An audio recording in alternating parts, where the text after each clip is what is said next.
magandang umaga. Welcome back to my YouTube channel. This is Road Game. Wow, English.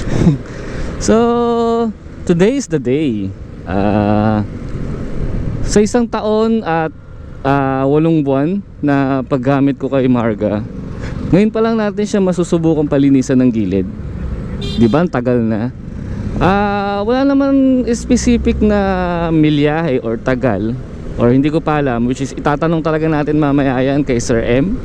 At malilinawan tayo kung ano ba yung mga possible na pwedeng mangyari kapag hindi nalilinisan ng panggilid, at anong mga pwedeng masira, or anong magiging epekto kapag hindi napapabayaan mong palinisan yung panggilid mo. So sasabay ko na rin yung change oil, linis ng air filter, palit ng brake pads.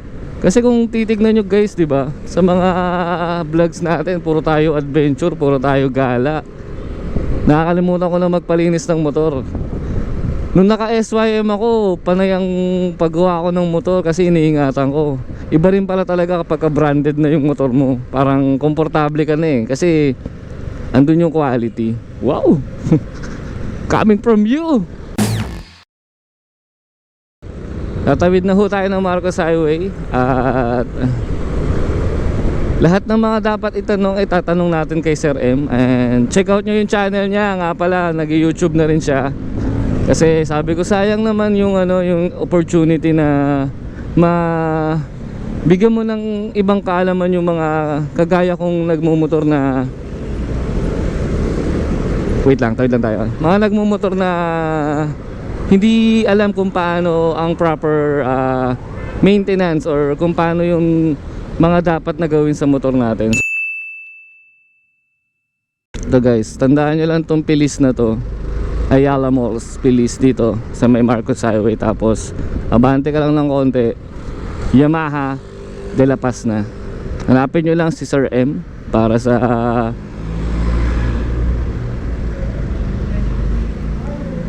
mahusay ng mekaniko. So nakasalang na ang ating Aerox sa si Marga. Andito na si Sir Emerson. Sisimulan na ang paglilinis ng panggilid. Sabayan natin ang change oil, palit ng brake pad, saka linis ng air filter. So Sir Emerson na ang bahala sa mga ibang katanungan.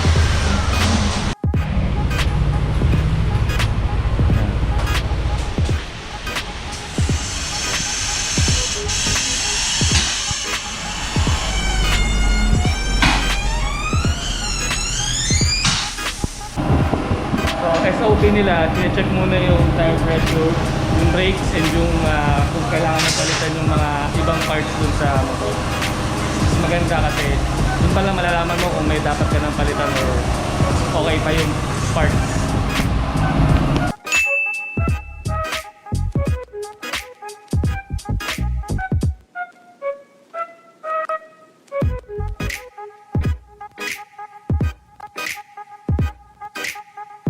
Pwede nang magtanim ng kamote.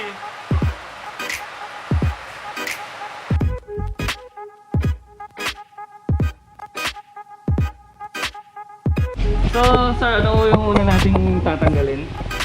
Babaklasin natin itong itong crankcase. Tanggalin natin sa mga 8mm bolt.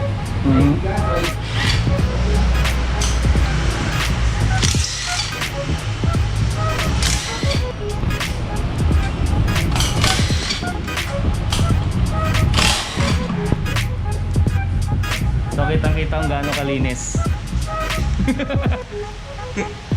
So ano yung susunod na tatanggalin natin, sir? Itong drive base, tatanggalin natin to. 17mm. So kung may ganito kayong tools, mas maganda, mas madali ang trabaho. Mas mabilis, no? Saka iwas tayo dun sa manong pokpok. Yung nakikita natin sa Facebook, hinihiga pa yung motor tapos pinupokpok para lang matanggal yun. mm.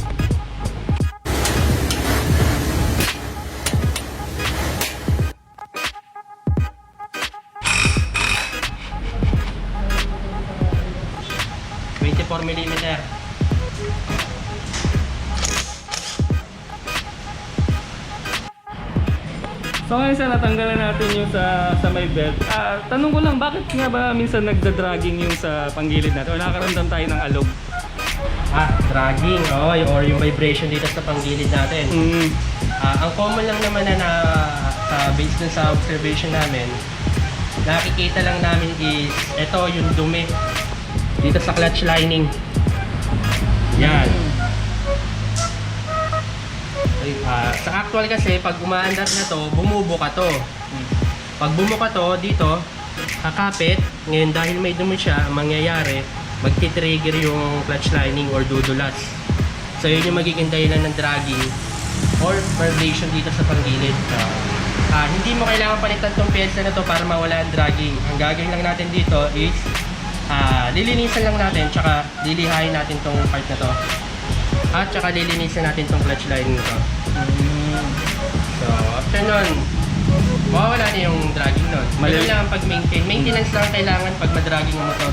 Hindi mo kailangan palitan ng pyesa.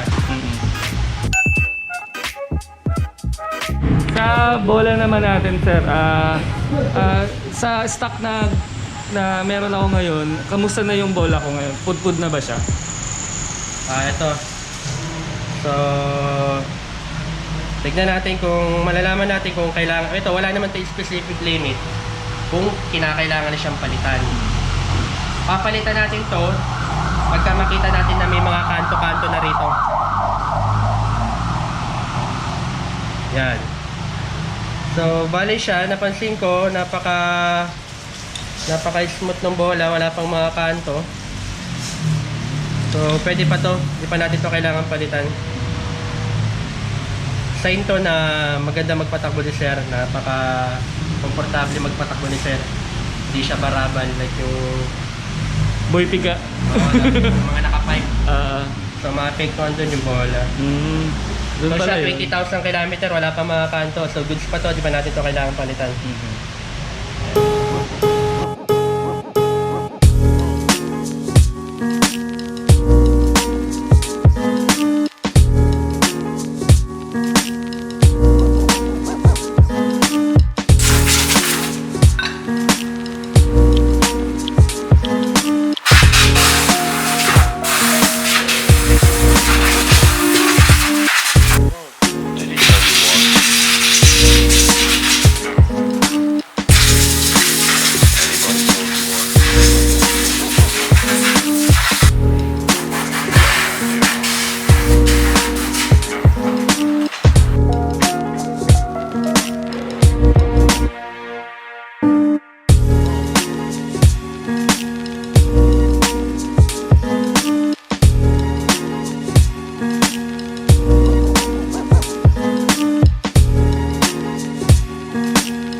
Okay, natapos nang i-setup ni Sir M. Moment of truth. Paganahin mo na, sir.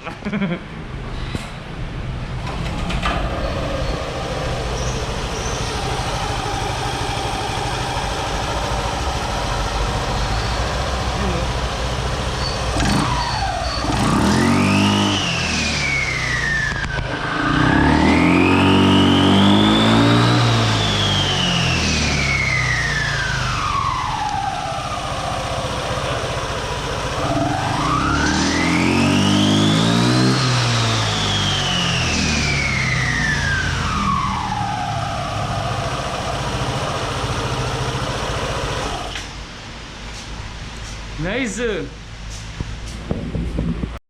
So Sir M, naging smooth na yung linis na ginawa natin dito sa panggilid ng Aerox 155. Bali, tuwing kailan ba dapat nililinis or sinusunod ba yung kung milyahe ba or buwan para magpalinis ng panggilid?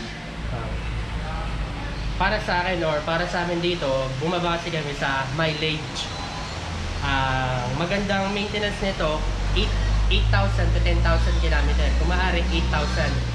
Para nandun yung part na hindi agad-agad lalabas yung dragging at laging smooth yung takbo habang ginagamit mo itong motor mo. 8 to 10,000 kilometer ang maintenance nito. So guys, nakita nyo na kung paano linisin ng panggilid, lalo na dito sa Aerox sa 1555 natin na si Marga. So maraming salamat Sir Emerson sa malupit na serbisyo dito sa Yamaha de la Paz. Visit nyo lang guys, may mga bagong motor din dito na Sniper and NMAX sa Aerox na mga bagong version. So mamaya pupunta kami ng Pandibulacan ni Mototech ni Maki Ride. Doon natin susubukan yung ano ba yung pagbabagong nangyari after linisin ng panggilid. So update ko kayo mamaya guys, hindi pa tapos tong video na to. See you sa Pandibulacan.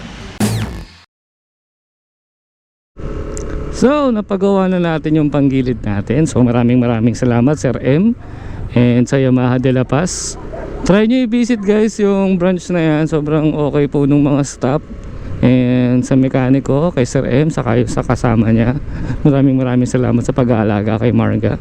So hindi matutuloy yung Bulacan trip namin ni Maki Ride gawa ng hindi pa nare-release yung papel para dun sa kukuhanin yung motor. So hindi mo natin matetesting yung yung ba yung pagbabago dito sa motor after malinisan ng panggilid and sabayan ng change oil. Pero so far dito pa lang ramdam ko na ang laki ng pinagbago. Mas tumahimik siya compared dun sa hindi pa siya nalilinis nung nakaraan. Tapos mas gumanda yung hatak eh. So public road to, di tayo pwedeng mga mote. Let's be vigilant na lang. Wow, vigilant. Mas maging tayo, aware na lang tayo sa mga pwedeng mangyari kung dito natin susubukan yung speed na yan, which is di naman talaga dapat. Huwag kayo iiyak. And yes, bagong palit po ang aking preno. So very responsive. Ang ganda ng nilagay na brake pads dito. Di ko na sasabihin anong brand, pero Yamaha po yun.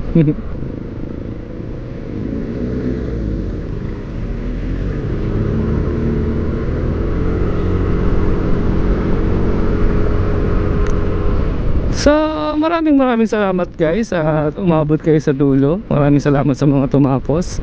And Sir M, subscribe po kayo sa channel niya. Visit nyo po siya sa De La Paz branch. Sobrang recommended na mekaniko. Hindi ho kayo mapapahiya. Hindi ho sila yung basta makabenta lang ng i-explain niya pa sa'yo kung para saan yung inilalagay niya at para saan yung gagamitin na yun. And yun lang, maraming salamat. This is Road Game and see you on my next vlog. Peace out. Traffic eh.